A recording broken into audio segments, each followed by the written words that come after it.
தாய் வழி வந்த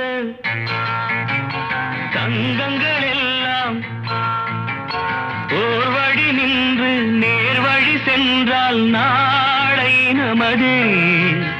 காலங்கள் என்னும் சோலைகள் மலர்ந்து காய்கனியாகும் நமக்கென வளர்ந்து நாளை நமதே, நாளை நமதே.